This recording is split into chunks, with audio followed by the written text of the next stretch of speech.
Hello बच्चों, कैसे हैं आप। पिछले वीडियो में हम लोगों ने बहुपद की परिभाषा और प्रश्नावली 2A का एक क्वेश्चन केवल पढ़ा था। इस वीडियो में हम क्वेश्चन नंबर 2 से लेकर के और क्वेश्चन नंबर 6 तक सॉल्व करेंगे। क्वेश्चन नंबर 2 बहुविकल्पीय प्रश्न है। तो इसमें क्वेश्चन नंबर 2 क्या है कि बहुपद x⁴ plus 2x² plus 3x plus 7x⁴ plus x³ plus 1 का आरोही क्रम है। आरोही क्रम आप जानते हो, बढ़ता हुआ क्रम यानी। और यहाँ पर जो बहुपद का आरोही क्रम लिखना है, हमको केवल घातों को देखना है।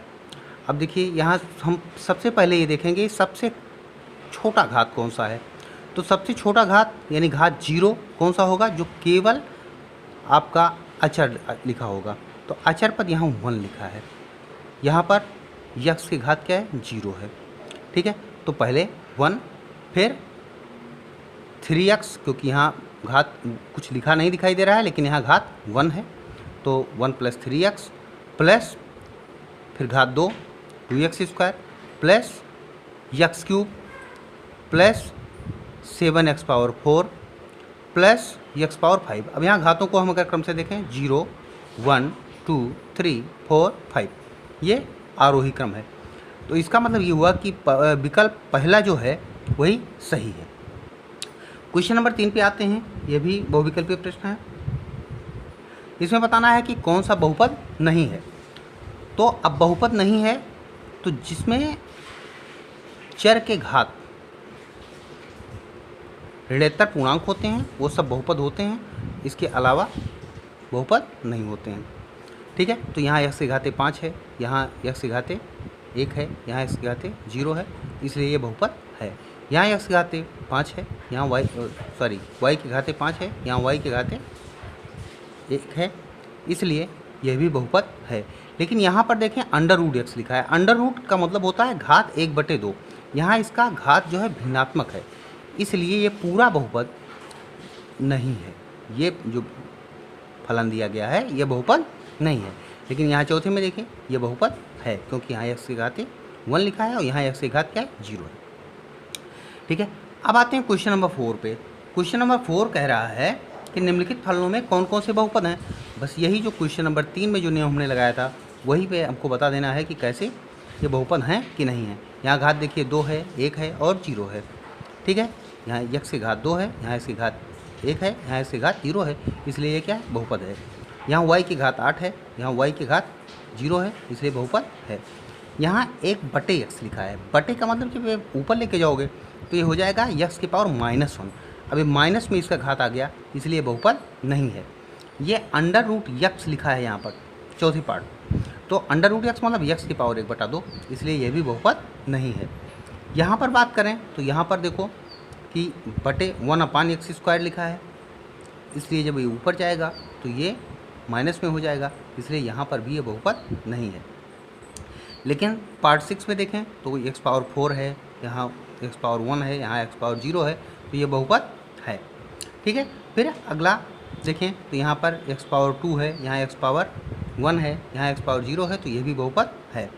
फिर 8th पार्ट में आए तो x+4 और x+5।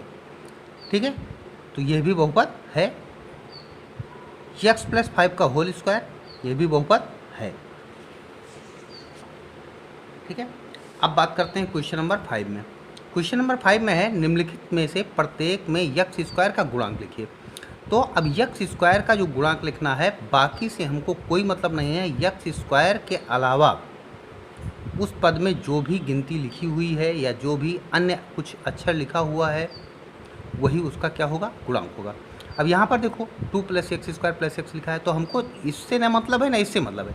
x² का गुणांक क्या लिखा हुआ है, x² के बगल में कौन सी गिनती लिखी हुई है या अन्य कोई x² के अलावा कोई अक्षर लिखा हुआ है, तो वही उसका क्या हो जाएगा, गुणांक हो जाएगा। तो यहाँ देखो 2 + x² + x में x² का गुणांक, अब यहाँ कोई गिनती नहीं लिखी, मतलब क्या लिखा है, 1 लिखा है। सेकंड क्वेश्चन में देखें तो 2 - x² + x³, यहाँ पर x² का गुणांक, अब देखो यहाँ क्या होगा, 1 तो है, लेकिन इसके पहले कौन सा चिन्ह लिखा है, माइनस लिखा है, इसलिए -1 हो जाएगा। ठीक है, यहाँ π/2 x² हमने कहा x² के अलावा जो भी लिखा हुआ है वही गुणांक होता है।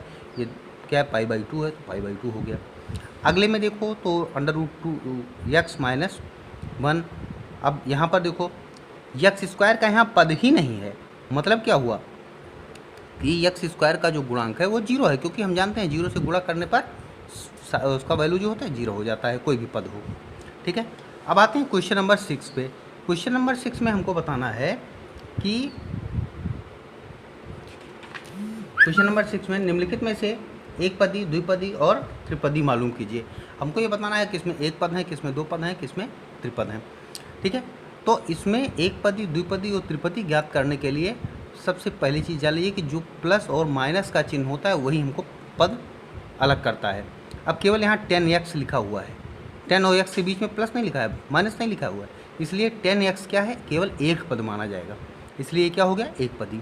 ऐसे 5x स्क्वायर प्लस 3x, इसमें देखो एक पद हो गया 5x स्क्वायर, दूसरा पद हो गया 3x, तो 5x स्क्वायर प्लस 3x, इसमें दो पद हैं, इसलिए द्विपदी हो गया।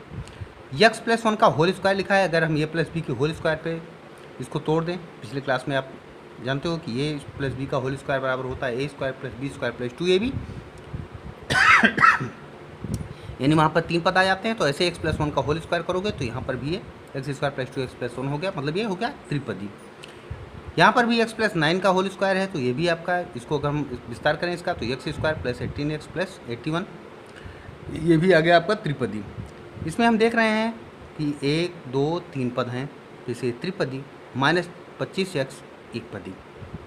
ठीक है, क्वेश्चन नंबर अगर हम 7 और 8 की बात करें तो क्वेश्चन नंबर 7 और 8 में, 7 में दो हमको दिए गए हैं, 3 क्वेश्चन है इसमें, 3 पार्ट, तो इसमें जो है आरोही क्रम में लिखना है, और क्वेश्चन नंबर 8 में अवरोही क्रम में लिखना है, इसको आप स्वयं कर सकते हो। ठीक है, अब अगले वीडियो में हम लोग अगली एक्सरसाइज सॉल्व करेंगे। Thank you.